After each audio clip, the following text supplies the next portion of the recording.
And now, it's time for... More dirty jokes. Nope. It's a big vibrating box with a bunch of batteries in it. Try again. I'm gonna explain it to you if you guys shut up. It was kind of amusing. This is the RPM Podcast.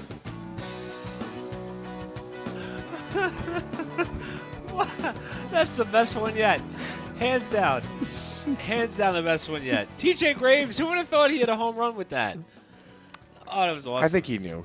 He knew what he was doing. Yeah. He was TJ. talking about that butt kicker, right? For iRacing, I think, if I remember correctly. We couldn't make it 1 minute without you saying but. Oh, my God. I can't win. I can't win at all.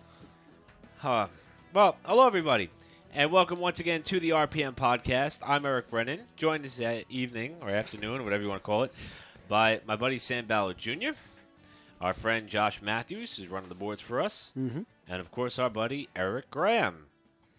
I can't talk today. No, he can't. That's such a shame. In fact, Eric's not here. A little bit of change in work schedule, forcing him to miss perhaps the next couple of weeks, but we're hoping to have him back shortly. I really wanted him here today for a lot of different reasons, and the first one being the NASCAR Xfinity race this past weekend because He would have been seemed to great have- for that. And that was the thing. I was looking forward so much to being able to talk to him about it before he gave us the bad news about him not being able to make it tonight.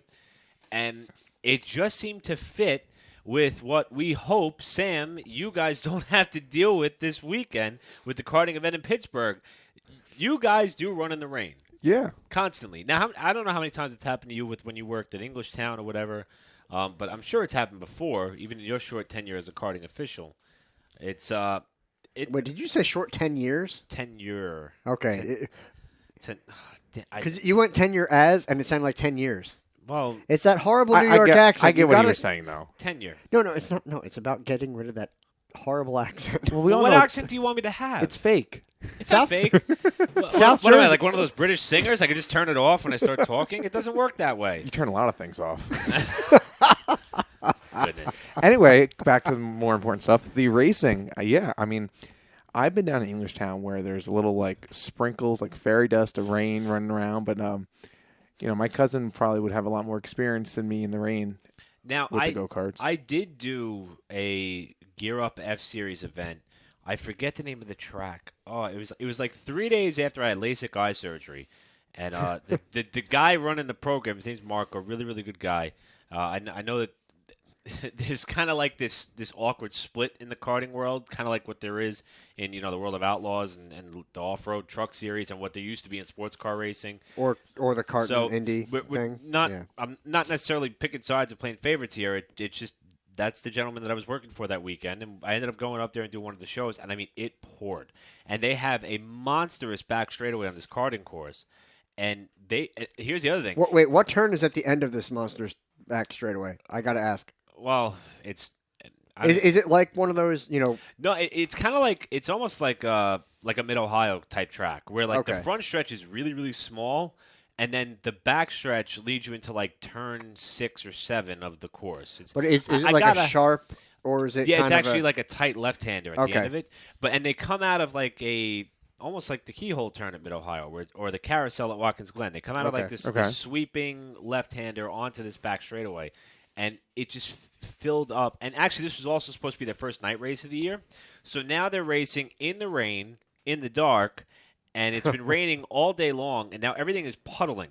And you would see, and I couldn't see it all because at this point I've missed my eye drops and all that other stuff, so I couldn't see to begin with. But I would hear the reactions of people watching. They would come off this turn and hit that back straightaway, and they would land in the puddle, and you would see the wave of water go up, and it was like the driver was gone. Like it just evaporated in the puddle because he would get stuck or he would spin or he would lose it, and then the pack would have to come in behind him. And by golly, they got the whole show in, and it was kind of amazing. But we almost had that problem on Saturday, and if the checkers didn't fall when they did, I think NASCAR would have had to make the choice of stopping that race because moving in. it was raining pretty darn hard. Yeah, well, I mean, it would have come down to more of an issue of standing water, I think. Right. Because like if you're at the point of pretty much using a snowplow to get the water off the track, then there's a problem because then they're going to hydroplane no matter what, with rain tires or not. But who was it that had the windshield wiper that failed? He was up in like the top 5, I think. It was a big name driver. I think I- it was Brandon Jones. Okay. It might have been Brandon Jones in the 33 Childress Century. Because I remember all of a sudden, everybody else is maybe timed a little bit differently, but all of a sudden his was just stopped. Now I forget if you guys talked about this last week, Josh, but didn't the I probably didn't. Joe Gibbs guy, didn't the Gibbs guys run windshield wipers last week at the Glen? They did. And there was no forecast of rain. There had to be some maybe advantage of having the one windshield wiper on the car. There was speculation that there may have been some type of aerodynamic advantage by the windshield wiper, or Or disadvantage. the Xfinity Series guys are actually going to run 3 road course races in the span of 4 weeks. So I'm wondering if maybe they prepped the cars for all worst-case scenario, and it would have been too much to go back and rewind to have it all undone. I think it might be along the lines of how you build kind of your super speedway car. Like you build a car for Daytona, Talladega, and then you build a car for, let's say, Martinsville. Right. You build it for a track, and if you're building this car for road courses, they know that rain and rain tires and the windshield wiper may come into play. Mm-hmm. So why not have the motor and things ready for it to bolt onto, to make it, as opposed to trying to dive in there and, spend extra time, retrofitting something if you could build it into the car. Yeah, true. Previously. So I'm going to assume That's just how they set it up. yeah, that it was made for a road course, and they kind of, Just went with it. they have a lot more time and I'm sure they- effort and people and Yeah. planning than I do. So Now, the race did begin in the dry. They got about 3 laps in before the caution fell for, you guessed it, rain. NASCAR originally declared it a damp race, which would give the teams, just like you would see in an open-wheel event, the option to put wet weather tires on or to stay on the slicks. but why throw the caution? Why not just say, oh, That was one have thing them that go, was a oh little crap, it's bizarre. raining. Let me come in and change. Look, I know it's not F1. I know it's not Indy. I know we're talking something a little different here, but let them have at it. I think. That was something that I was kind of torn on. Like, if they're going to go down this road, which I'm happy they are, and in fact, a lot of the fans are, a poll that was posted by USA Today's Jeff Gluck showed that 82% of what was a 2,500 person vote, in excess of 2,500 people, thought that Mid-Ohio was a good race. I thought it was certainly exciting. Well, here's the thing. It put everybody. It's kind of like when you put everyone in those equal like go-karts or something Yeah, like it's that. an equalizer. Now, imagine a snow. And now, when I was at Mountain Speedway, now Evergreen, whatever, we raced in the snow. 2 years in a row that I did it, it was snow. One, it was snow, and then it was melting, and then it was just a wet track. The second time was a sheet of ice with about 6 inches of snow on top of it.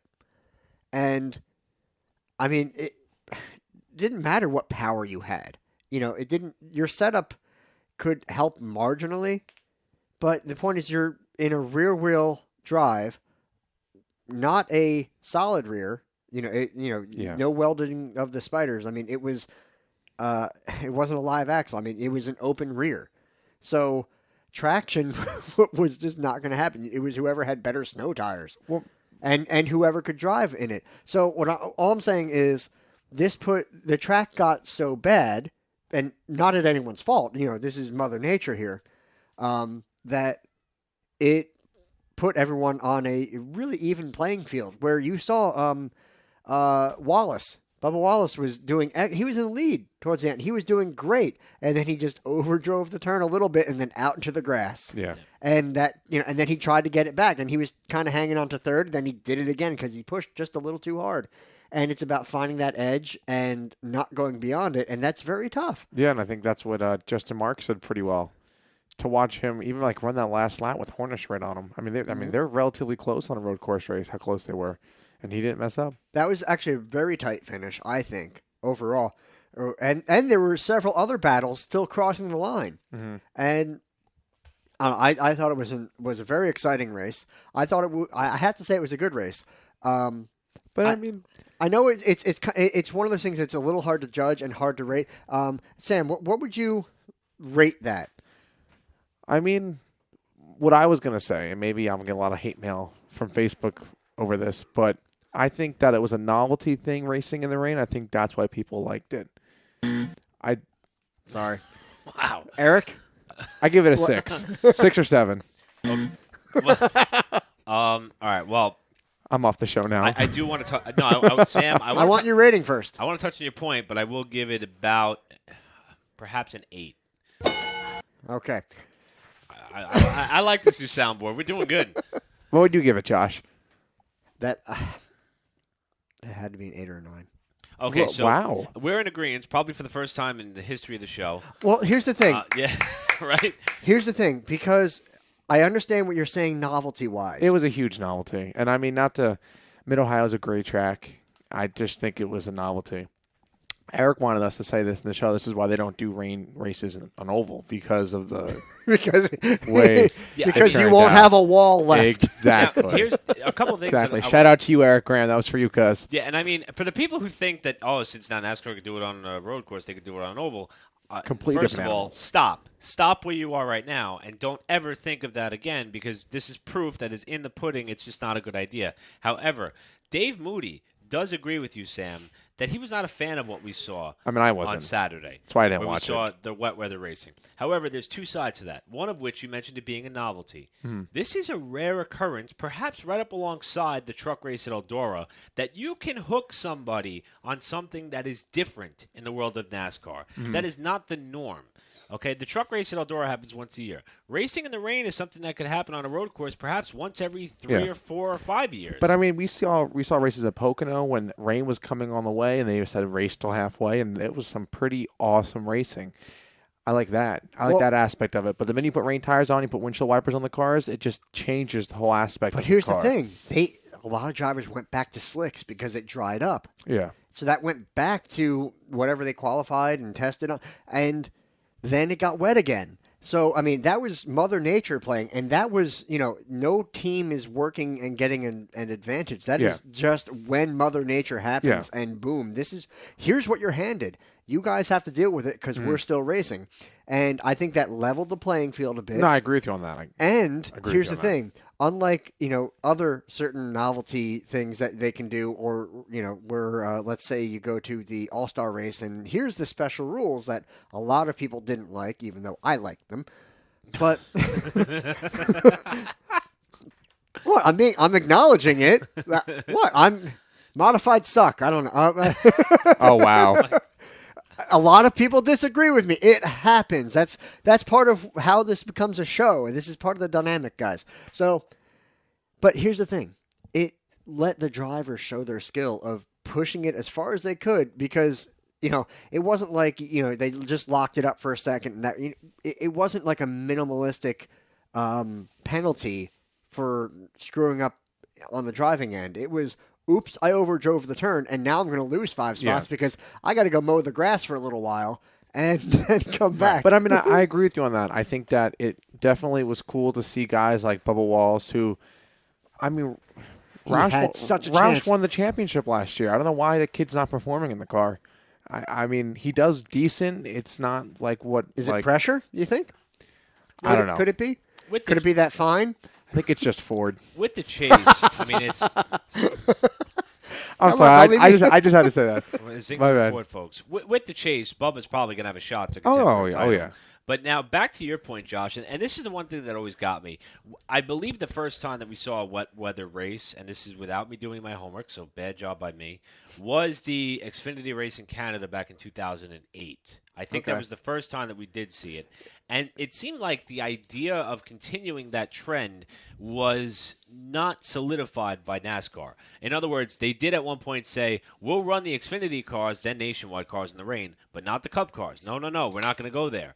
And then it gets to a point where it's like, okay, if these are the greatest stock car drivers in the world, and if this is the greatest series in the world, and if every other form of motorsports could do this on these types of tracks with these wet weather tires, why can't you? And I'm happy that we finally saw a full race start to finish where that came into play, and these guys got to prove themselves, and NASCAR put itself up alongside the likes of V8 Supercar Racing, Touring Car Racing, and of course the open wheel stuff like IndyCar and Formula One. Honestly, in a way, it actually was almost an embarrassment to NASCAR, because let's think about this for just a second here.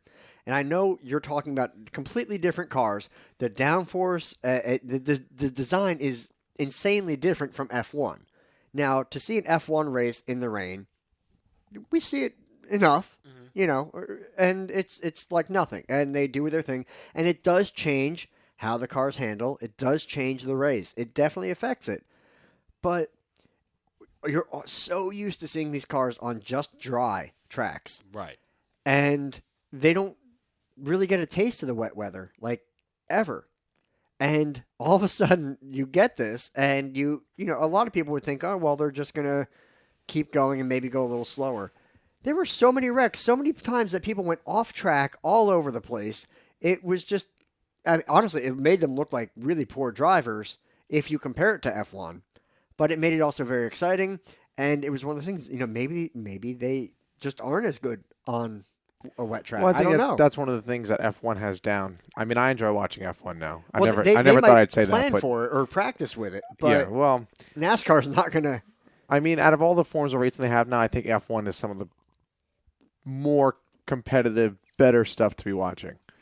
But- Definitely currently. Definitely. In terms of talking about driver skill, and now granted, we've seen, especially in the lower divisions, road course specialists rise to the top. It hasn't really happened that much in the Cup side. We mentioned Justin Marks winning his first career win in the Xfinity Series. Sam Hornish Jr. went off track twice and rebounded to finish second after winning the pole. But then you got to give a shout out to guys like Andy Lally, who led a lot of the race early on. That is a completely underfunded team that would probably never even sniff the top 20 in a dry road course race just because of how far behind their equipment is. But think about the name. Well, of course. Yeah. He's a pretty good, decent road course racer. I mean, that's what he does. He raced for TRG in like 2009, 11, 2010. I believe Yeah. Yeah. But The he's 71. He's always in one of the top cars when you Yeah. see like is it 24 Hours of Daytona Yeah. Yes. and things like that. I mean, Andy Lally is just Yeah, a no, common. you're right. It's Yeah. just like You're Scott right. Pruitt And or it sounded like Mario Gosselin, the team owner, elected to put Lally in the car once he saw the forecast. Like, it wasn't even in the cards for the race. It was, he said, uh-oh, it's going to rain. I got to call Andy. And that's how Andy got the gig. And he actually got taken out while leading. I believe Eric Jones got into him on a restart, and he had a rebound from there. And also give a shout-out to Alon Day, who I believe is the first Israeli-born driver to turn a lap in the NASCAR Xfinity Series, or in fact in one of NASCAR's top 3 series. And he, too, took an underfunded team to a top 15 finish, finished 13th.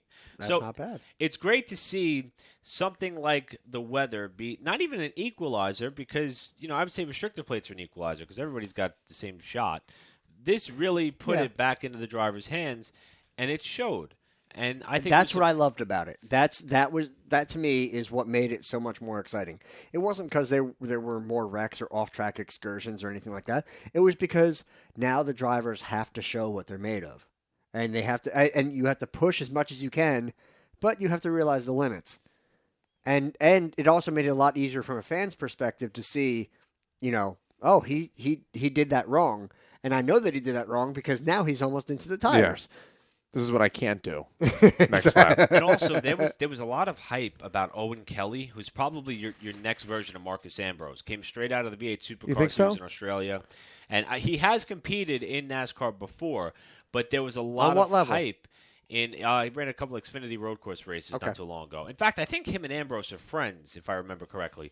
So Marcus do you think Ambrose, Ambrose I think, got? friends everybody. So- Yeah, that's true. He's a very jolly guy, except for Casey Mears. That was that one night didn't go so well. No, you're right. Here's my question to you guys. Before I don't mean to interrupt you too much here, but real quick, No problem. do you think Scott Pruitt and Marcus Ambrose got calls? You know, I would To see if I don't they- think Scott did. but I don't think Scott's wants to. Yeah, but here's the thing: he still might get a call because obviously, if they did, they would have turned it down because they weren't there. But my question is, do you think people were trying to get him? I would hope. I mean, listen, This is Xfinity. I always don't think thought so. that it's not to get too far off topic, but I always had a thing where I thought Scott Pruitt did not get his fair shot on the top tier NASCAR level because he had that 1 year with what was that Ganassi. PPI, You're right, which yeah. was the 32 Tide team, which eventually got bought out by somebody else, and so on and so, or maybe even PPC Racing. And 1 year as a rookie, and granted he failed to qualify a few times, he wrecked a lot of stuff, but he started to get the hang of it towards the end. Then he ran the one-offs with Ganassi and Yeah, I was finished about top to say. 5 on all the road courses. He excelled in every other thing he did. I just never thought he got a fair shot on the Cup side, so I would love to see him get back. But what did you expect from Montoya? So I thought he would have ran better in his stint, but he was given ample time. I don't think Pruitt was given that. No, I agree that he was given time, but I can't believe he didn't perform a little bit better than what he did. I think that's also the mental state of when you're down and out and you know that you could do better and it's frustrating. And no offense to Juan Pablo Montoya, and I've never been in that position. I think any of us have been in that position, but I think it's hard to keep that going. And especially Montoya being that guy of like, we've seen him destroy every single chance he had to win the Brickyard 400 over how many years? 3, 4 years? That's a good point. And he But just here's the thing. bashes the team for it. You can't do that. Now, what do you blame? Do you blame Montoya for that, or do you blame equipment or communication? Well, I think at the time, especially 2011, when McMurray won 3 races that year, I think at the time equipment wasn't a good enough excuse. Or even in 2010 when. Well, I'm just saying because Larson is. I mean, I'm just saying comparatively, for. I think you've seen the 42 team get better because Montoya left. And you put a guy like Kyle Larson, who's more well-rounded in other areas that Montoya wasn't. Now, Kyle Larson doesn't do as good as maybe Montoya does on the road courses, but, he knows how to race a short track. Or, Dover with him and Kenseth, was it this past year or last year? Maybe Montoya was still searching for that snipe. You don't remember that commercial? Back from the kart days? No. It was Montoya was the new guy and like the new hot driver, coming in, and there was probably a FedEx commercial or probably a Target commercial or just one for the series. They they had all the other drivers getting together, that you have to find the sniper or whatever. It got loose or and they show Montoya with a flashlight and like a I don't know, like a potato sack and they're here snipe. Yeah. Okay. Whenever I hear snipe, I think of the movie Up when they're looking for that big purple dragon dinosaur looking thing. I'm just going to mute Brennan. I'm not the only guy that's seen that movie. There is no way. It's a great movie. What It was movie a are you good movie. talking about? Up, the animated. You never watched it with Bryce? Hey, What? Where the guy fills his house with balloons and stuff? Before we go back to close this segment here, Sam Hornish Jr. did a fantastic job racing. I'm a big Sam Hornish Jr. guy, from another Sam Jr. to another Sam Jr. He did a great job driving that car, and I don't know why he's not in a full-time Xfinity ride. You had said earlier in the day he was on it. Yeah, and you did. You did call that out. And no, I'm not. And I didn't just bring it up because I was right, but I'm bringing it up again because I was right, and we're recording. So I was right, and I think it's sad because Petty's stuff that he was racing wasn't the best. That's true. And now he's in top-tier equipment again. Even that Penske stuff he was in 2008, he was not the priority of that team, and yet again he performs well. Why he's not in a Cup car? Why he's not in this Xfinity car?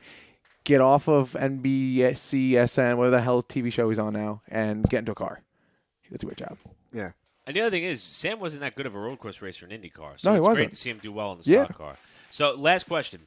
2 road course races left on the top 3 NASCAR schedule. Truck set in Canada and Xfinity at Road America. Do you guys want it to rain at either of them? Wait, will the trucks run in the rain? Oh, I think all top 3 series will have the rain radial tires on the ready. I don't think the Truck Series need it to rain. The Xfinity A rain race at Road America would be kind of insane. I would kind of like to see that. Track's 4 miles long. It would be kind of cool. Okay. All right, so we'll for the Xfinity, we'll put our hands together and think for that. It would suck as a spectator. Yeah, I mean the trucks have John West Townley, so we don't really need. And then they have the caution clock too on top of that. So I think they'll be both good races. I'm a huge road course fan, and I blame my cousin for that now, but it's great. You blame the show for it, is what you should blame. The whole show. Yeah, I blame all you guys. Well, actually, everyone but him, because he's got some well, oval thing going. I don't know. He stretches his bagels out before he cooks them in the morning to make them more of an oval instead of a circle. Sausage Fest just came to mind. Go ahead, Eric Brennan, close the segment. I don't know how. However, I may need to get on the phone with Poison Control because I still have that taste in my mouth from that can of air spray that you sprayed at me, Josh. You're not supposed to swallow, Eric. So it wasn't intended, Sam. When we come back to the RPM podcast, I hate you both. We're going to talk about the IndyCar Series returning to Pocono 1 year after what was a very unfortunate accident which claimed the life of Justin Wilson. We'll also recap the 56th annual Knoxville Nationals, which turned out to be a thriller, and in fact the favorite was denied a win by what may sound like a surprise winner. All that and more when we return to the RPM podcast. Don't go anywhere.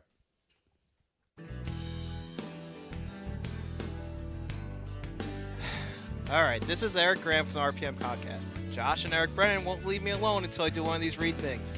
So, follow us at Facebook. Either search RPM Podcast, go to facebook.com/Racing Podcast New Jersey. Hopefully this sounds freaking organic enough for Josh because he won't leave me the hell alone about it. But here's your read. Follow us on Facebook. Do it now.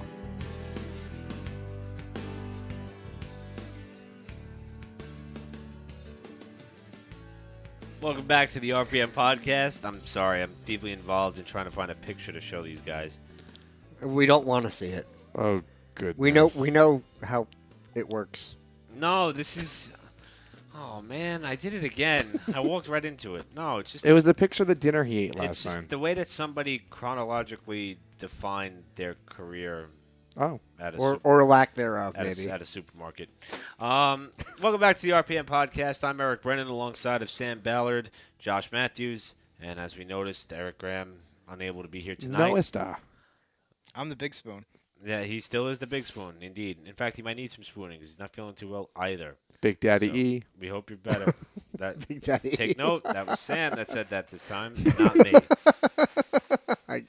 Well, unfortunately, for the last couple of weeks, we've had to talk about some pretty sensitive things in the world of racing, and we're going to do that now because we just kind of feel it's the right thing to do. This weekend marks the return of the Verizon IndyCar Series to Pocono Raceway, and it is, of course, the first time in a year since the series has been back at the track.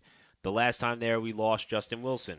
And since then, I just want to let everybody know about a couple of articles that are out there outlining the tragedy, one of which is a tear-jerking piece that was written by Kurt Cavan, who writes for the Indianapolis Star and also put this out in USA Today Sport. I'm not going to read it directly to you. I invite all of you to go find it yourself and read it. You know, we can put it on the page, on the Facebook Yes. page. It is an interview with Justin Wilson's widow, talking about how she's been able to deal with the tragedy in the last year. Julia Wilson talks about the journey that her and her two daughters have gone through since losing Justin, and how she has confided in Susie Weldon, who's of course the widow of Dan Weldon, and how Susie even confided in a few other people who lost people in the racing world. Just very, very sad, unfortunate turn of events. However, there is another article which highlights why the drivers want to go ahead and continue to run this weekend, and that is from the Times-Tribune. That is on it's the TimesTribune.com in the sports section, written by Scott Walsh. It interviews many different drivers, including James Hinchcliffe, Michaela Lotion, and then, of course, Charlie Kimball, who highlighted the fact that there have been safety advancements made since Wilson's untimely death, which will hopefully prevent that incident from happening. However, Josh, as we were talking about off-air, we believe there is still more work to be done. Well, I was going to really just say that, F1 is at least, they're working on this Halo thing. And I know that it was kind of part of the plans, and I think it got held back a little bit, and there's been a little back and forth on it. But, I mean, they're trying. Indy has seemingly mentioned nothing about, trying to address the issue. I don't. Now, they did go ahead, and as stated in this article here on the Times-Tribune, as Charlie Kimball mentioned, they did go ahead and tether the piece of which came off Sage Karam's car last season. They also made a couple of other safety advantages to kind of keep the parts and debris more contained to the car, but to still break away, to dissipate some of the energy that occurs when a car gets up and into the wall. The halo, or the head protection, which Josh is alluding to, I believe IndyCar wants to sit back and wait and see what the FIA and Formula One is going to do. However, as each race passes, you can't help but wonder if you're just dodging a bullet, so to say. Look, it may have been a 1 million hit, 1 in a million incident. Mm-hmm. Could be. Very well could be. I mean, Jules Bianchi. Right. Could that have been prevented? What do you do in a situation like that? How do you change it? Would the halo have helped? I don't know. I really don't know, because that was the whole car going into the back of the machine. Could you have gone full course yellow and slowed the cars down and then brought the machine out for that particular incident? I don't know. But at least try something, I think. I mean, with all the money that's going, and I know IndyCar is not bringing in the same amount of money as other racing series, and you have to be careful where you put your money. But you're talking about the drivers' lives, and it just seems like, at the very least, research something, or say, hey, we're looking at this. or address that. Like, all right, the F1, or the FIA has been looking at this, and we're going to try to, we're going to work together with them, or I mean, because this isn't like trading, downforce secrets or aero testing. This is, look, we just want to find a way where we can make these things a little bit safer. And danger is always going to be an element of the sport. I mean, again, we go back to one of the lower levels of where Brian Clausen was killed. That just happened. And so it's always going to be a dangerous sport. Always will be. I don't see that changing outside of the driverless series. But I don't know. It just seems like, at the very least, try to work together or address it somehow. Now, you mentioned... That's all yeah. Yeah, and I'm in complete agreement with you. And before we go back, and Sam, I'd like to reflect on Pocono with you. Before we do that, Josh, you did mention Brian Clausen. I just want to say that you and Eric did a fantastic job having to break down that unfortunate news with both Greg Matthews, who's here on the show, and Tiffany Olenek. There was something encouraging that did come out of the tragic situation, and that was that Brian Clausen was an organ donor. And, in fact, his organs were used to help save the lives of 5 other people. So even in his passing, Clausen was able to pass on the gift of life, and it's just a wonderful story. And in fact, the Justin Wilson story was the same way, and I hope that inspires people to do the same. I know I'm an organ donor, and it's just amazing what good can come of such tragedy if you elect to make that choice. We've also seen some incredible tributes that have come out. Ricky Stenhouse Jr. paraded the field on the opening night of the Knoxville Nationals in Brian's Wing Sprint car. We're also going to see Stenhouse drive an old Fastenal throwback this weekend, which, thank you, Fastenal, for allowing them to do that. That's pretty cool to to his say. friend. In fact, Clausen's name will be above the door, and also the Dale Coyne Racing Team will allow Connor Daly to run the number 88, along with the Brian Clausen Memorial sticker on his IndyCar Pocono. Yeah. And a lot of drivers have been, they've been using the hashtag Parked It as well. I mean, everyone is, it brings a lot of people together, and there's so much you can, and I don't even know. I'm speechless, and there's so much to say, and it's just, the racing community is just kind of awesome. And if you want to help the Clausen family, again, you can visit the USAC Benevolent Foundation. That is usacbf.org.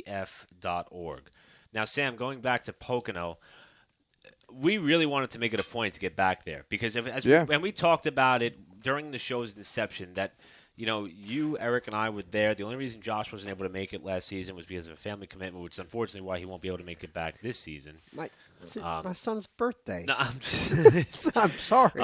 But... I'm trying to get my wife to come on, but the race was so compelling up until that moment. And we all kind of collectively didn't want to remember that for that day, and it's hard not to. And I think you and Eric are going to be in Pittsburgh, covering a karting event. I think that we all just kind of want to be able to. No, really? Oh wow, that was in fact me. And you're blaming me for your demo issues. I can't even say what this is. This is okay. It's another Elliott Snapchat. Okay. No, all right. I think what's really important to remember, and maybe I'm just speaking out of my butt, but I don't think Justin Wilson wanted us to think of, I'm glad IndyCar is going back to Pocono. I mean, it was a good race last year. Great experience. My dad's not a big open wheel car guy, but if I didn't go to Pittsburgh, I was bringing him with me to IndyCar with all of us. And it's just such a great experience. And if our listeners who haven't gone to an IndyCar race, you guys need to go. You can meet all the drivers. It's such a laid back, great family experience. It's much closer to a short track experience because NASCAR, it's kind of cordoned off. Yeah. It's like they're celebrities. Well, they kind of are. But it's also how they're made to be celebrities. Yeah. But it's also really cool. We sat down. They were checking the cars not even 15 feet away from us when Tom Hansing, the chief starter for IndyCar, was spending some time with us. And then you see the drivers leave the drivers meeting, and they just go right by you on their mopeds or their golf carts, whatever they were taking. You can walk, see where they're sleeping for the night. The Pocono experience for IndyCar is so thrilling, and the race being as good as it was made it all the more memorable. And I hope that this year will provide the same. and I'm actually kind of optimistic it will. I think so. And it's going to stink not having you guys there, though. I think Wow. it would have been great to go back and make another Well, memory. I'm gonna try to talk to the wife about possibly doing the Watkins Glen deal. On September 4th. We'll be in your terrible state. Yeah, but you'll be a ways away from my wonderful city. Yeehaw. So, Well, I think that's what I mean. Pocono is a great facility. I mean, the bathrooms are great. That's where you went first. The bathrooms. Well, yeah, they're known for their bathrooms, though. Correct. The I Long mean, John. just like Martinsville's known Right? for their hot dogs, Yeah. Pocono's known for their bathrooms. You have your hot dog priority, and I just need to go pee. I'm sorry. Okay, perfect segue. You're Now, welcome. I'm sorry Oh, to no, do this, but no. no. One of our sponsors just did me a favor, and what timing? Thank you so much. SR Fabrication's very own Stephen Reed, and I'm going to actually have to do this. He sends me this picture, and the caption is, "You're not cool unless you pee your pants." And it is, of course, our very own Sam Ballard in the pit lane. After it appears he had an unfortunate accident. Yeah, well, So, Josh, take a look at this. you want to know what? Shout out to It was all a hot day. It was a very hot day. But you want to and- know what? And I'm not tooting my own horn here. We got out at 9:17 Saturday night. It was a great that night. early? So Wow. you want to know what? I peed my pants, and it's cool. And you got to go home and shower Stephen Reed at a reasonable time. Don't want to hear it.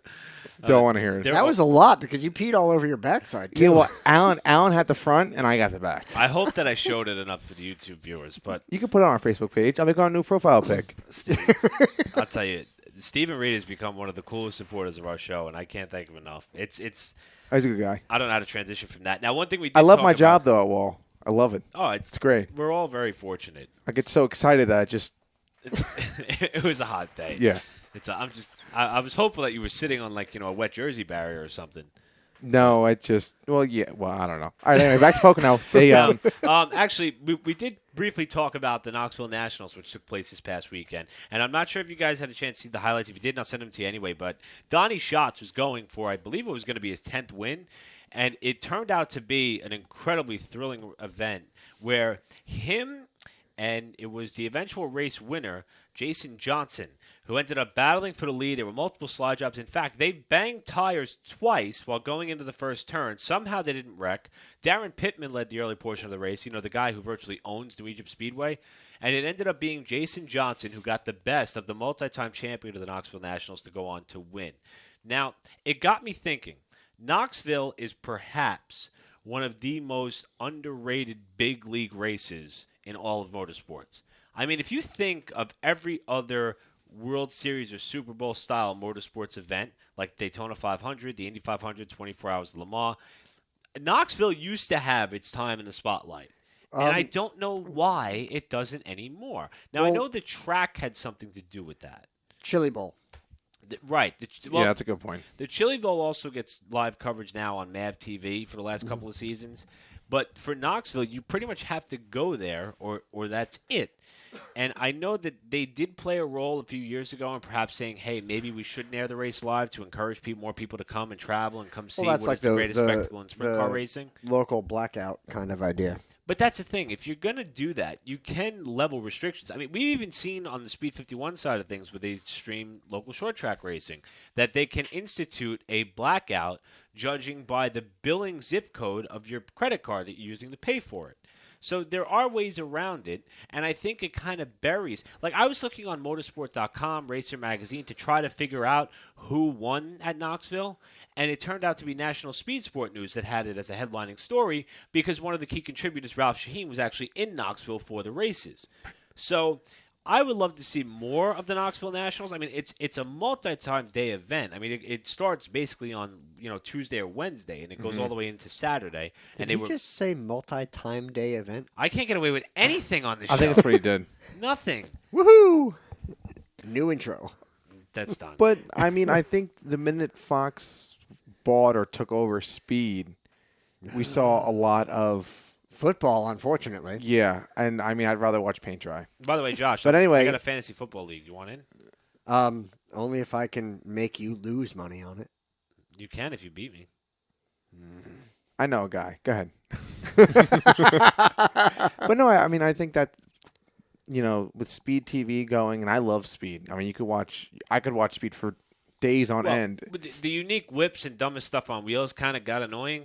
So Yeah, but then you had the Barrett Jackson and all yeah. the See, other stuff. but here's the thing. What's going to happen to us, Pat, once we get out of racing season? We're going to have a handful of things, and we can explore and interview more people, and that's great. But let's think about this for a second. When you get into the dumbest stuff on wheels and like things, it was kind of like how NASCAR puts on daily shows of what can we talk about NASCAR today, and you're just pushing it so far. yeah, it's almost Well, oversaturated it's TV the time. market. It is, But, but here's the thing: you're doing that, and you're trying to go to the market and give people what. Here's our demographic. Let's try to keep giving them more NASCAR stuff. Try to keep it going. And I'm not against them trying to continually find out more information and keep things fresh, but that was just too much. Yeah, but then you have the modified tour, which they I remember the New Hampshire race.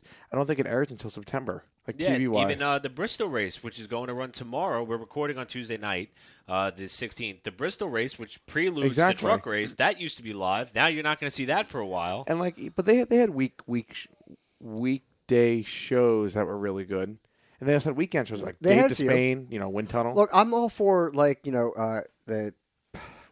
some of the mechanic-based shows and just car stuff. Now, I personally can't stand the auto auctions. They just I want to see the cars doing something, not just on display and looking I shiny. like it. No, a lot of people do. There's Yeah, a my market father's for a fan that. of it as well. But for me personally, I'm at an old least man. you sound like one.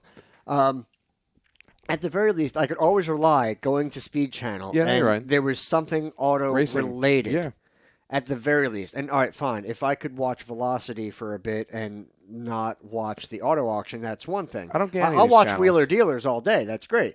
But the point was that there was always something, even if it was like MotoGP or something, there was racing of some sort Yeah. or there was auto stuff.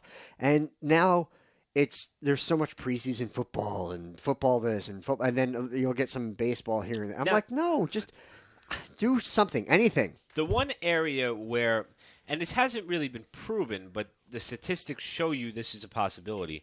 Since the transition to Fox Sports 1 on that side, and granted, I'm saying all this at risk of perhaps jeopardizing a future career with one of these companies.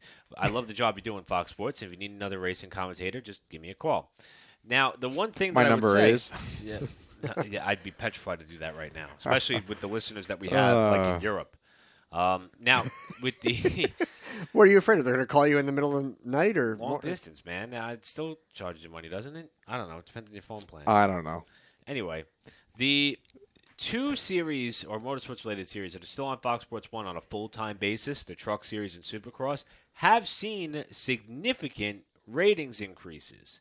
Whether that is because they've been able to attract fans of like the UFC fights that are always on Fox Sports, the MLB games that precede some of the races. I could do that. There are things that we are now using to expose potential new fans, which you wouldn't have. Like Josh, you mentioned, Speed used to be a centralized automotive programming network. And by the way, we had no intention on talking about this. It just kind of spawned out into this direction. Yeah. Now that they have a universal sporting channel, which is nowhere near as powerful as what ESPN is still, now that they have that at their hands, you may be breaking in some new people into the fold, which is why the Okay. television ratings are All going right, up. it's possible, but there's 9 times out of 10, I think this is actually going to be where a game ran long, or race ran long, and people were tuning in for a game and they're catching Yeah. the end of a race. That happens a lot. But the numbers have been consistent on the truck side and the Supercross Well, side. the truck. All right, I'm not going to say anything because, yeah, go NASCAR. It's your job to say something. That's why we're here. to That's say why we things. pay you, Sam. I Here, have your don't non-alcoholic know. beverage. I think NASCAR needs. I mean, obviously needs to change stuff, but the Truck Series is the best product they have right now, and I think that's one of the other reasons why. Unless you have rain on a road course. Yeah, We haven't seen apparently. it yet for the trucks. Although I think they did run a practice in the rain in the late 90s. Could be wrong.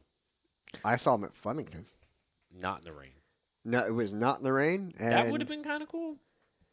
I don't know. No, they did fine. They had that was back when they were just starting and they had competition cautions like every race because they didn't have crews. They didn't have full. Yeah. Just like now. Yeah. I don't know. And then before we go back and take our last break of the season, things just kind of dried up rather quickly. Last here. break of the what? Eric, The we season. need you. The season? Oh no. I'm thinking about Eric Grant being here, and he's probably sitting home twiddling his fingers like, ha, ha, ha. You know? I doubt that, but okay. A little bit of streetcar news that struck me as a surprise. It involves the Dodge Charger. Hold on. What the hell does that mean? That is so fitting. The Dodge Charger Daytona is going to be back for 2017. This is from Car and Driver. The Wait, 2000. what? You're going to go into this? There's a reason behind this. There better be. It is. I know where he's going with it. The first time since 2013 that the car is actually going to come back, and it's going to. I think it's a nice looking car, but it's similar to the Charger Coupe that was built for NASCAR racing back in 1969. Why are you laughing at me? It's a Dodge. But that's all I'm going to say. What do you like? You're a bow tie guy. Yeah, I'm a bow tie Through guy. and through. I mean, what was it, 101 wins we have already on the prototype side? Not prototype. I'm The gonna keep playing with my toys. yeah. Oh my goodness. But Anyway, go ahead. here's where I find it's a little bit surprising. Maybe it's a peek into what's to come. But considering the NASCAR theme to this production model car, Dodge has been out of the sport since 2012, the end of 2012. They have no business doing this But you want to know what? unless they're going to get back in. And I like where this direction is going to because I was reading an article about last week about the top 7 manufacturers that should be in NASCAR or thinking about, and Nissan topped the list. I mean, Toyota was able to make up a lot of. Toyota's flat out kicking ASS all the time now, and I think Nissan. It's okay. You can say that word. Well, I don't know. Anyway, Sam teaches kids or something. He's Jesus' personal assistant, I think. yeah, apparently. And he He tries to keep it PG. What do you do? I mean, PG are you rated. like a counselor? I'm or- I'm a catechist. Catechist. All right. Yes. No, all right. Now out of the I don't know where this is going. out of the Please. I'm barely getting into heaven as it is. Could we not cross this line? We're no, so I'm not. close. I'm just saying. But I mean, you're equivalent to you I teach. Yeah. children, Yes. and that's If- why he's trying to keep it nice and clean. That's Because my priest friends follow me on Facebook, and this is why I'm going to reshare it. So I got to keep it PG. Anyway, going back to more important stuff. The Nissan being in the sport would, I think, be a big help because, I mean, you could. There's no equal. I think we talked about that a few weeks ago. About the equal. There's a huge gap between the amount of Chevys and Fords and Toyotas. I think we had another manufacturer come in the sport. I think it'd be a good thing. Right, and usually when a manufacturer comes into the sport, they're willing to wrap their arms around a team and Yeah. try to rise to the top with Yeah. it. Now, we saw Toyota do that. We saw Dodge do that when they first came back to the sport in 2001. So I would like to see that as well, and I'm kind of hoping this is a telltale sign that it could happen again with Dodge, considering they spent all that money back in 2012 to develop a 2013 model car, only to have it sit somewhere in a museum and never hit the track. They lost Penske now, so I don't know where they're going to go. And Everham's nowhere near the sport. And I don't think Everham will leave. I think a new manufacturer coming back into the sport is the best chance you have at a new powerhouse team. Yeah, I mean, I think even if Nissan bought the Titan to the Truck Series, what that would do for teams and stuff like that. That'd be pretty cool. I mean, it's a sick looking truck. Looking truck. So it's bad ASS, right, Yeah. Sam? badass. Well, with that, we're going to take a break. I think Sam needs a potty break. And when we come back on the other side, we're going to review our weekend at Wall Stadium Speedway. Sam, they're always watching. Yeah, I learned that the hard way. This break's not going to be long, folks. We're going to reflect on what was an eventful weekend at Wall Stadium Speedway, what we have to come, and anything that involves short track racing. We'll be right back to the RPM podcast. Don't go anywhere.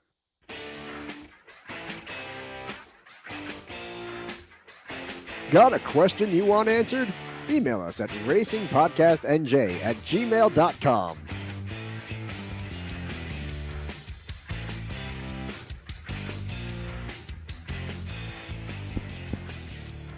Welcome back to the RPM podcast, our final segment this evening. Again, I'm Eric Brennan, along with Sam Ballard Jr. and Josh Matthews. Are you really? Yes. Sam Swamp ASS Ballard Jr. Here for a good time, Wonderful not the nickname. long time. That was incredible. Wow. That You know was what else incredible. was incredible?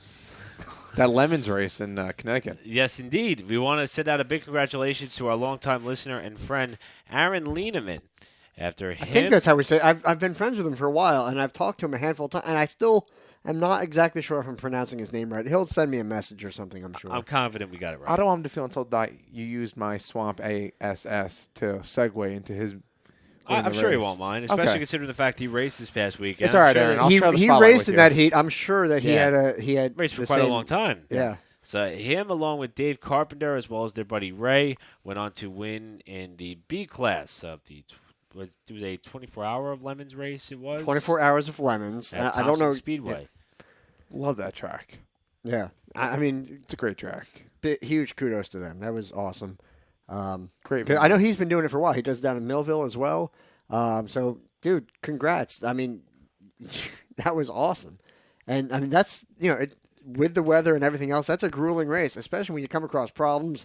I mean, Yeah, Oh, it's got to be a it's- good feeling and a good feat of accomplishment when you're able to pull off something like that. it's a full-fledged race. It's not like, I mean, I know there's, like, silly things that happen and silly penalties, but, dude, it's a race. I mean, I know they don't like contact. But that's kind of common among, road course racing series. They don't like contact. Whereas the factor stocks, go ahead, have fun, knock his fender off. But It is true.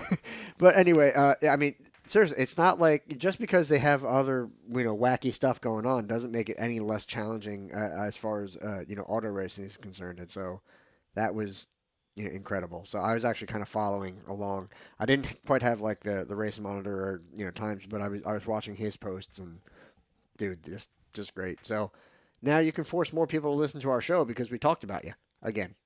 Yeah, Aaron's a good guy. He really helps us out as much as he can. He got to hop in my factory stock back at Turkey Derby. There you go.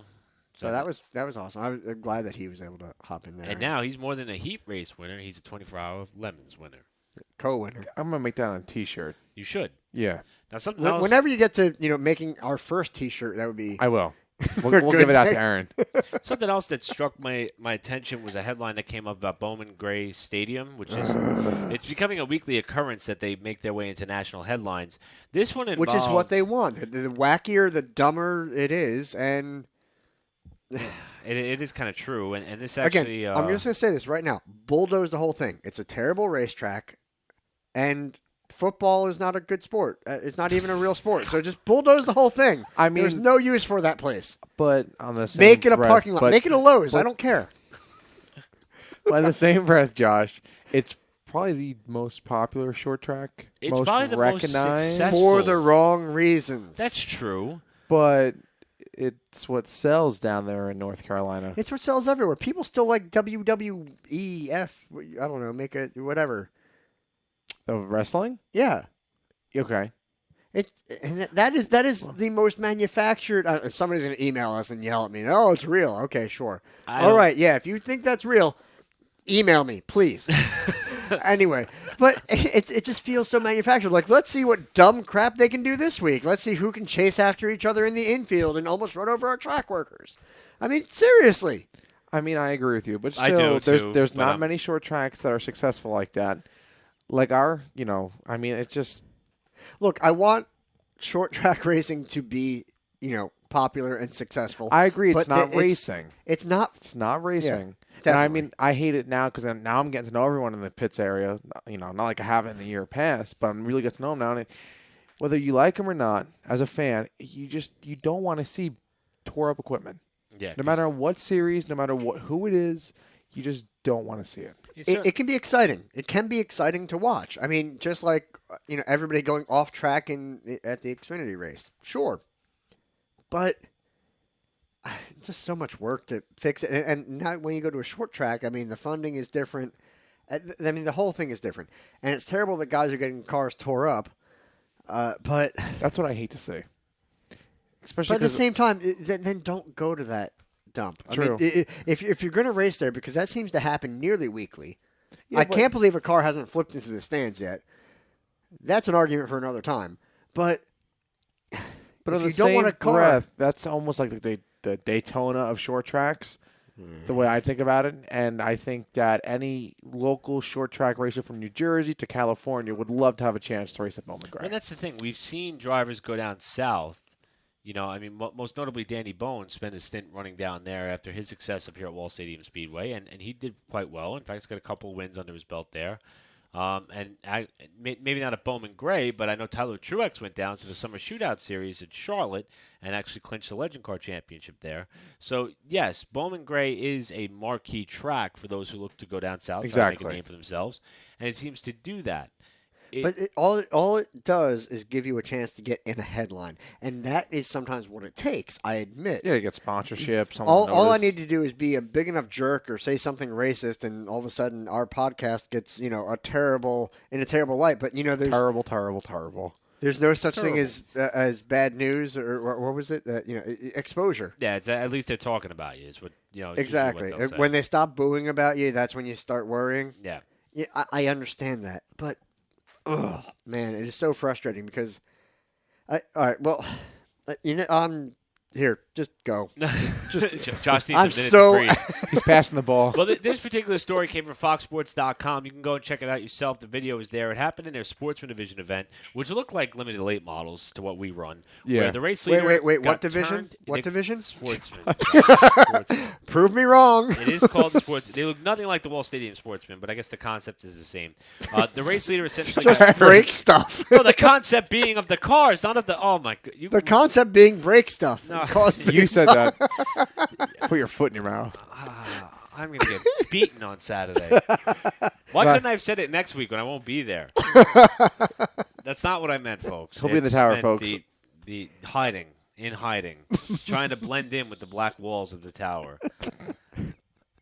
I'm done. It was a pretty bad wreck. The race leader got turned in front of the pack. In fact, one of the cars, which is actually the number 0 of Michael Adams, got wedged into the accident, which had actually ripped the roof off the race car, and he had to be taken out on a stretcher. The reports are that, though, he came back to race later on that night. It was a grinding crash for a quarter-mile flat track, which is basically a jogging track, as Josh mentioned, around a football field, if you haven't seen it before. And again, go to FoxSports.com in the motor racing section. You'll see the wreck there. Just bizarre. But I think it wasn't necessarily a high speed. There was a lot of crunched a lot of sheet guys metal. weren't paying attention. It almost looked like guys came flying. Into They that weren't thing. looking forward, or they're relying on spotters that are like, car is, yeah. So, I mean, I think they did have audio like check up. But Yeah. I mean, either they weren't listening, it was delayed, they weren't paying attention. I don't know. I mean, I've seen even in the. I don't know. I can't believe that nobody was looking forward enough to try to back off, try to go to the infield, anything, and they just kept piling in like a freaking freight train. It was bizarre, but it was a more crunch sheet metal than really a hard. I mean, if somebody got it in the door, yeah, still a solid impact, but they weren't up to speed. It was on a restart. They were. I don't know. It didn't. It was more just weird and a lot of crunched. There were a couple car-to-car contacts that were. A couple car-to-car. What? Yeah, well, it wasn't a car impacting a wall. It was a car impacting another car, and it's. Well, they what were, did you expect to happen? No, Hold on. What the hell does that mean? He's not even here, and he still haunts me. That's hilarious. You earned that. I'll sorry. transition out of this. We're talking about Wall Stadium Speedway and Eric, your toy's very distracting. Hey, I don't have anything in front of me this time. So There you go. now it makes it legitimate. If I can touch Now I yours, got you can this, touch mine. This sand thing in front of me. You don't want to touch this. That three-way. Good time. All right, so I wasn't even here for that. I meant the drop. Not We go from hitting walls at Bowman Gray to Wall Stadium on Saturday night, There you go. Thank you, Sam. which was a great Sam saving the evening. show. Sam, that's about the third time you've thrown a life vest at me. I can't thank you enough. You're welcome. Too bad you can't catch it. Anyway, it was a great evening of racing. We had 7 races. Was it 5 divisions from micro stocks to sportsman drivers. I mean, it was a great event. I had a lot of fun doing it. Eric Brennan announced a lot of it. You sounded incredible on the radio thing that you do. That talky broadcasty. That stick you talk into. I mean, I had a I wear great a evening. headset at Wall. Okay. All right. It's a curved stick with a soft thing at the end. So this is getting way out of I control. mean, we had car counts were good for the heat. I mean, though the heat was rough. yes. Because of the heat, we had no All right, heat. now let's Yes. hang on. The heat weather, not the heat race. Yes. That's Yes. I'm just That's why- saying- That's why I just clarified. Okay. Because of the weather and not the rain. The rain was in Mid-Ohio, not New Jersey. yes. Mm-hmm. Thankfully. We had the decent car count still.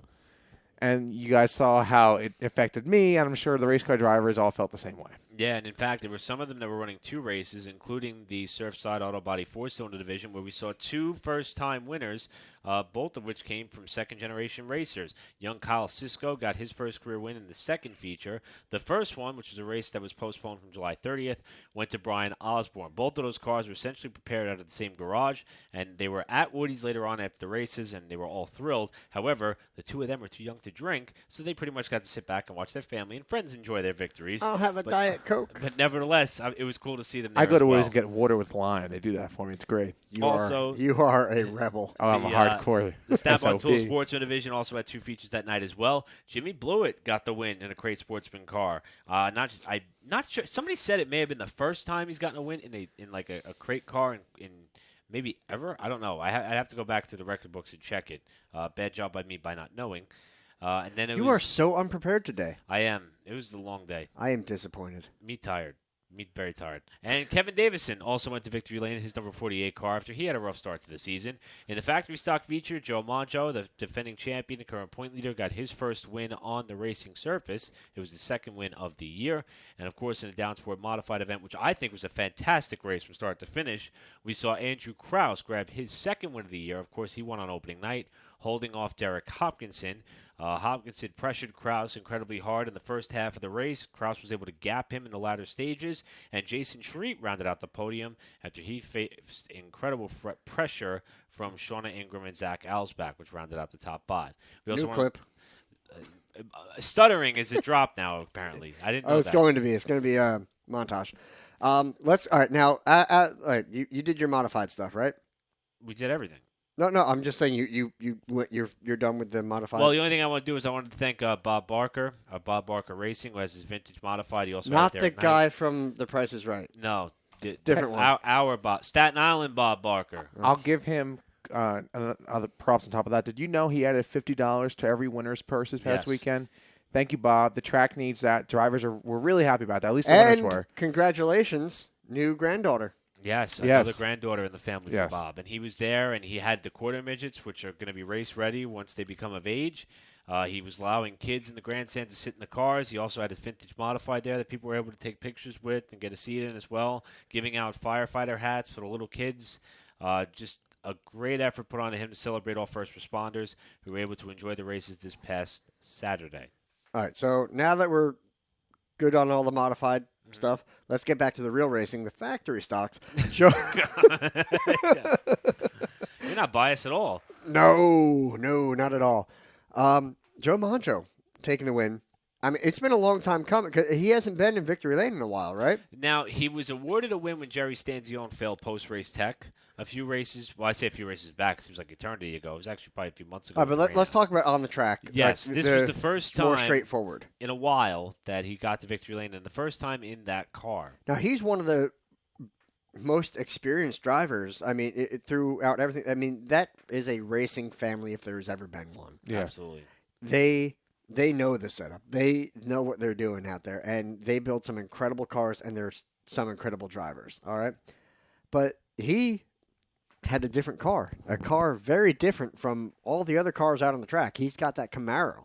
Everyone else is running a G body, whether it be a Grand Prix or Monte Carlo, maybe a Buick. He did it in a Camaro, and that's a unibody. That's a completely different frame, completely different setup, and he's been fighting it for a while. And he's had a lot of top fives, doing a great job with it.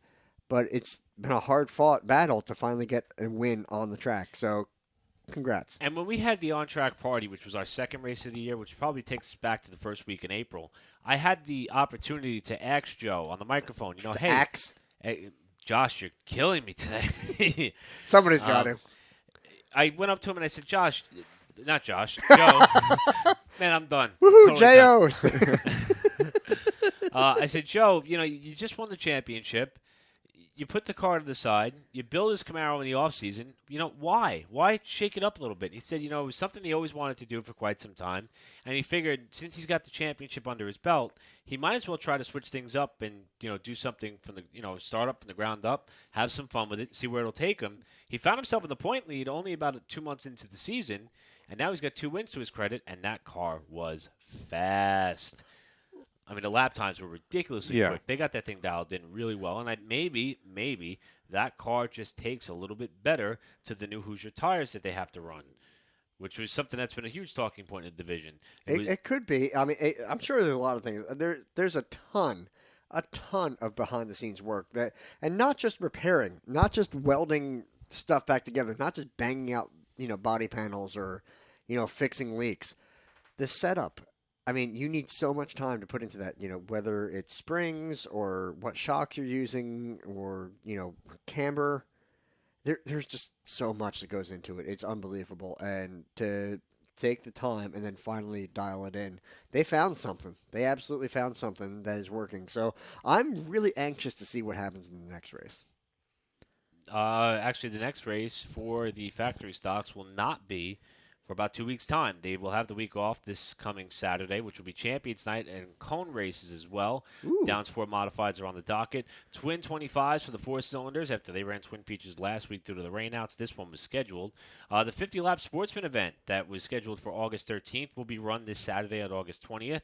And the Elite Maintenance Limited Late models and the Green Flag Driving Experience Legend cars will all be in action. And, of course, in 2 weeks' time, it will be the Woody's High Banks 105, sponsored by Woody's Roadside Tavern, a hot spot after the Saturday night races. That, of course, will be a 105-lapper for the Downs Ford Modifieds with $5,000 up for grabs. I am heartbroken to say that I will not be there, but I'm hopeful you guys will keep me up to speed. Wait, going why? One of my really good friends who's an NYPD officer is getting married at a fantastic place called the Venetian, and I have a hotel room, and it is an open bar. So you're going because it's an open bar. No, listen, it's my friend Sal. I love the guy to death. That we've been friends for years. See the guy from Practical Jokers? So no, but I'll tell you, he is that funny. He is a really funny guy. Okay, bring him on the show. So his engagement party was one of the most fun and fantastic times I've ever had. I dare him to be funnier than Graham or Sam, and that rhymed. That was. But speaking of missing racing, that was creepy. That was creepy. Only a tad. But though I'm not going to be here this weekend at Wall, I want to wish you guys luck. Should be a great weekend worth of racing. Crosby and Pocono. That means I get to call the modifieds. I'm pumped. Oh wait, so you want me to film this weekend? Please. Okay. Just keep that under wraps. Don't tell anybody. Between us. And the 300 to 400 people that listens to us. Yeah. Can you believe those numbers? You guys are amazing. Thank you. You need to do what Sam does and just lock them in your car or truck and just force them to listen to us. Yeah, it's unbelievable. Add me on Snap. There you go. You want to go on the show. Back behind the scenes access on my Snapchat. Now I feel old because he said add me on Snap, and I'm like, what the hell is he Snap, talking? crackle, pop. And so, great weekend worth of racing. I'm excited. My race weekend starts earlier this weekend, so it's going to be a great week. A lot of us going to be involved in a lot of things. Some of us going to Pocono for the IndyCar Series. Some of us going to Pittsburgh for a karting event. Some of us having their son's birthday party. Dad of the year right here. Yeah, I mean. Sorry. Father of the year. Bryce is a great kid. He is. He's a good little kid. He hates you. Just don't call him Buttface because that's the end of it. Yeah. He takes that to a whole new Oh, level. yeah. Also, all 3 of the NASCAR Top Series will be in Bristol this weekend, beginning with the truck race on Wednesday night. So if you're listening to us on Wednesday, don't forget to go home and turn on the TV to Fox Sports 1. Finish watching the next 2 minutes of this podcast. Yes. Please. And I think one thing I just want to touch on, because I think it wouldn't be fair if we didn't acknowledge it. Today, unfortunately, marks the 9-year anniversary of the passing of John Blewett III. We talk about his brother Jimmy all the time, who, I first started going to Wall in 2007. I never got to see John race in person, and it's something that has always bothered me. But I did see the beginning of Jimmy Blewett's career, how it evolved into that next phase after carrying on the family legacy single-handedly. And say what you want, but I think Jimmy has done a fantastic job since. And the loss is still felt by everybody who still has a hand at Wall Stadium Speedway. You see on that every short track. most of every single car has a sticker for John on Yeah, the car. and the Roman numeral 3 still exists on the pavement of the back straightaway at Wall Stadium Speedway. And I don't think that there is a driver who will take a lap this weekend and go buy that Roman numeral 3 and not think about John Blewett III and his family. Yeah. And the legacy continues. I know that there's another generation Blewett on the up and up that's coming fast, and it's gone, never forgotten, always remembered, and really an ambassador for what modified racers should be at Wall Stadium Speedway. Giving me goosebumps over here. Well, it's the truth. And it breaks my heart that I never got to see him race in person. Non-perverted But way, you know too. what? The endless amounts of stories that have come out about JB3 and the way that he not only treated his fellow drivers, but his officials, his fans, it's just something that everyone should learn from. It may have been gone for 9 years, but the lessons could still be learned today. And I want everybody to just take a moment to think about John and his family. I'll tell you what, when I went down to Wall Stadium when I was growing up, I remember watching John race, and not going to lie, I wanted to be like one of the Blewetts. I thought that was pretty awesome. You know, as a young kid looking up and seeing that red, white, and blue, 66, 76, whatever he was running at Wall, and, you know, it's pretty cool. Yeah. Pretty awesome to be part of it now. Well, we're thinking about the entire Blewett family, and, of course, we want to wish everybody the best of luck this weekend, including Jimmy Blewett, who will be racing at Wall this everybody. Saturday. So with that, I think it's set to close things out. We missed Eric, but hopefully he'll be back relatively soon. Hopefully work's not too big of a pain. Did we learn anything? Well, I learned that racing in the rain is a fantastic idea on road courses because everybody else is doing it. So, like that old expression, if somebody jumps off a bridge, are you going to go do it too? The answer is yes. NASCAR, keep racing in the rain. If it's raining, yes. Yes, on road courses. I learned that if you race in the heat, you're going to end up with swamp ASS. Yes, especially if your name is Sam. I learned not to text and drive, which I don't do it anyway. But to our listeners who are listening, tune in to the RPM podcast on iTunes and don't touch that dial. Don't do it while you're driving. And a fantastic sponsorship opportunity for AT&T. If you want to jump on board, we will promote your cause. And we also want to thank O'Shea's Auto Repair, SR Fabrications, and Ace in the Hole Landscaping for supporting our show. I think we're done. That went by quick. Yeah. Stephen Reed should become a professional photographer. He should. He's Those good. shots he took was That good. incredible. We might even get him on the show next week if he goes out and kicks some butt. Not swamp butt. We'll be back next week to the RPM podcast. Thank you for listening. Have a fantastic week. I'll see some of you in Pocono, and I'll see the majority of you next week. Go to Wall.